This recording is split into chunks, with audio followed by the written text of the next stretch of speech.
Governor, you have come out with a exceptional plan for economic growth. What differentiates your plans from perhaps some of the ones that we've seen in the presidential field and from other think tanks? I think the presidential candidates have not got very good, carefully crafted plans. This plan is based upon an abiding concern that we have got to do something about growth. So we looked at it, very carefully, and we said, what's going on here?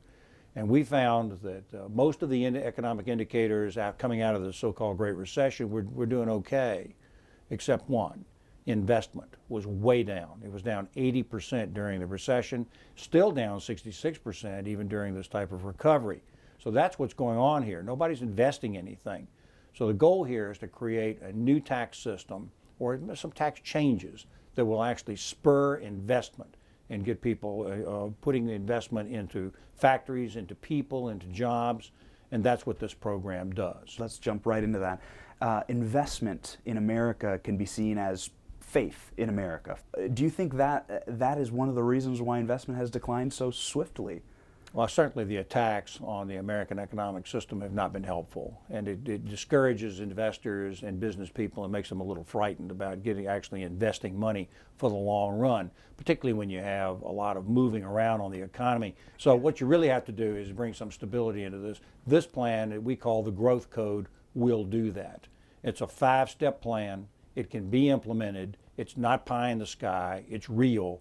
And if we can do this, I think that we will actually create some new jobs. So the plan is, quite simply, number one, let's separate out business and really give it some incentive. And stop small businesses from passing through their profits and end up being taxed at like 35% or something like that.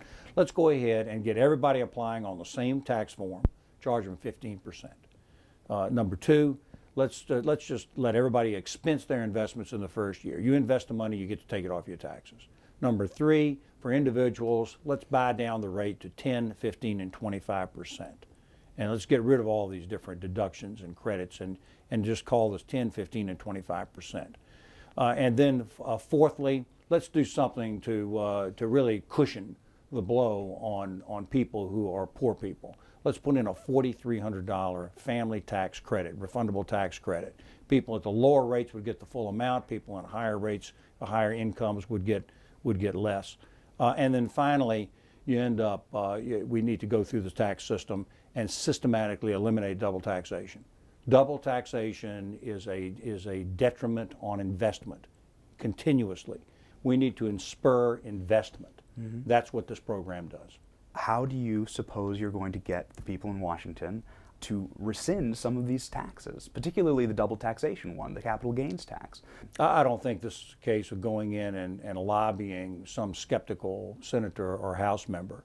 At some point, the American people are going to rise up and say, we're tired of being unemployed. We're tired of having no future for our children. We're tired of having no place to go during the day.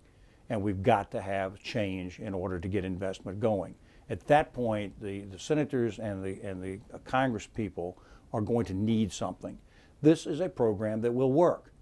If you implement this, our economists tell us that over the next several years, you'll end up with over 14.5% more growth of gross domestic product. The result of that is going to be actually 14.8 more revenue for the United States government. You're going to end up with unemployment coming below 5%, and capital investment stocks are going to go up 35%. If you do something like this, you're going to address that concern of the American people, which I believe is a very serious problem right now. And I think the people are going to want to be responsive. Certainly. Considering the Occupy protests, considering all of the people asking for freebies right now, considering that we have, I believe it's 48% that don't pay any income taxes, you make mention here that everyone should pay something. How do you expect to sell that to the 48% that pay nothing right now? Because we're going to give them some hope. We're going to buy down the rates. We're going to create jobs. And that's the most important point. Final question, here's the sell. If I was a congressman, what would be the best way to sell me on this plan? Go out and talk to your constituents. And don't just talk to just your donors. I've been there and done that. I understand that part. Talk to these people and ask them, don't you think we need to do something about the economy? They'll hear from that. And these people do vote. And we want them to vote. And be prepared to come forward with a positive plan. And this is a positive plan. It's not a negative thing. these congressmen and senators could grab onto a plan like this and go to their constituents and say, I'm going to offer you some hope. Why else am I in office? Yeah. And I think that is something that they would want to do. Instead of being negative all the time, let's get positive about the future of the country. Governor, thank you so much for your time here.